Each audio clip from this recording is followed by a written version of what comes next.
Hello everyone. இன்னைக்கு நம்ம 10th ஜியாகிரபியில் first யூனிட்ல இருக்கிற ஃபர்ஸ்ட் கியூரேஷன் பற்றி பார்க்க போகிறோம். Himalayans are young fold mountain. ஏன் இது வந்து யங் ஃபோல்டு மவுண்டன் சொல்கிறாங்க ஃபர்ஸ்ட் பார்ப்போம். ஹிமாலயன்ஸ் வந்து ஒரு ஃபியூ மில்லியன் இயர்ஸ்க்கு முன்னாடி தான் ஃபார்ம் ஆயிருக்கு. ஃபியூ மில்லியன் இயர்ஸ்க்கு முன்னாடி ஃபார்ம் ஆயிருக்கு. ஏர்த்தோட ஹிஸ்ட்ரியில் வந்து இது வந்து ஒரு யங் மவுண்டன் சொல்கிறாங்க. ஏன்னா இப்போ கொஞ்சம் மில்லியன் வருஷத்துக்கு முன்னாடியே ஃபார்ம் ஆனதுனால. இப்போ இது எப்படி ஃபார்ம் ஆச்சு நம்ம பார்ப்போம். இப்போ இந்த யுரேஷியன் லேண்ட் மாஸ் வந்து நார்த் டைரக்ஷன்ல இருக்கும்.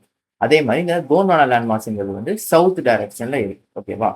இப்போ இந்த ரெண்டுத்துக்கு நடுவில் இருக்கிற தெப்திசி. இப்போ இந்த யுரேஷியன் லேண்ட் மாஸ் வந்து கோண்ட்வானா லேண்ட் மாஸுக்கு ஸ்ட்ரைட்டா மூவ் ஆகுது. அதே மாதிரி இந்த கோண்ட்வானா லேண்ட் மாஸ் வந்து யுரேஷியன் லேண்ட் மாஸுக்கு ஸ்ட்ரைட்டா மூவ் ஆகுது. ஸோ இப்போ நார்த்ல என்ன லேண்ட் மாஸ் இருக்குன்னா யுரேஷியன் இருக்கா? யுரேஷியன் லேண்ட் மாஸ் வந்து கோண்ட்வானா லேண்ட் மாஸுக்கு ஸ்ட்ரைட்டா மூவ் ஆகுது. அதே மாதிரி சவுத்துல எந்த லேண்ட் மாஸ் இருக்கு?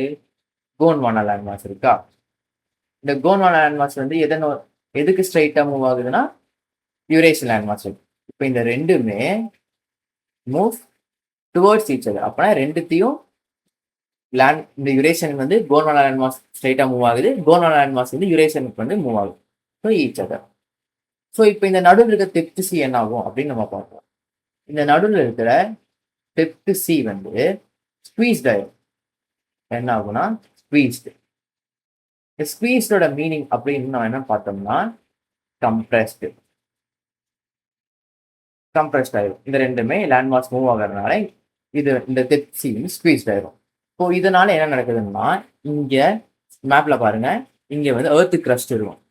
எர்த் கிரஸ்ட் வந்து ஃபோல்ட் ஆகுது. ஸோ எது ஃபோல்ட் ஆகுது?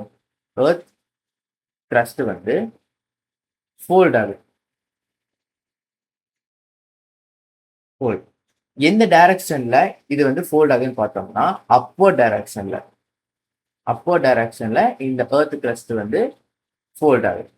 ஸோ இதனால தான் இந்த இந்த அப்பர் டைரக்ஷன்ல இந்த எர்த் கிரஸ்ட் ஃபோல்ட் ஆனதுனால தான் ஹிமாலயன்ஸ் வந்து ஃபார்ம் ஆயிருக்கு. ஹிமாலயாஸ் ஃபார்ம். ஸோ இதுதான் ஹிமாலயன்ஸ் வந்து ஏன் யங் ஃபோல்ட் மவுண்டன் சொல்றாங்க. இப்போ நம்ம ரீகேப் போயிடலாம்.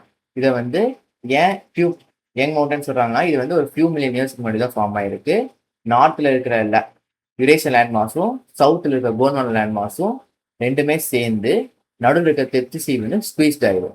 இப்போ ஸ்குவீஸ்ட் ஆனதுனால எர்த் கிரஸ்ட் வந்து ஃபோல்ட் ஆகுது. எப்படி ஃபோல்ட் ஆகுது? அப்போ டைரக்ஷன்ல. இது ஃபோல்ட் ஆனதுனால தான் ஹிமாலயாஸ் வந்து ஃபார்ம் ஆயிருக்கு. எல்லாத்துக்கும் புரிஞ்சுன்னு நினைக்கிறேன். தேங்க்யூ.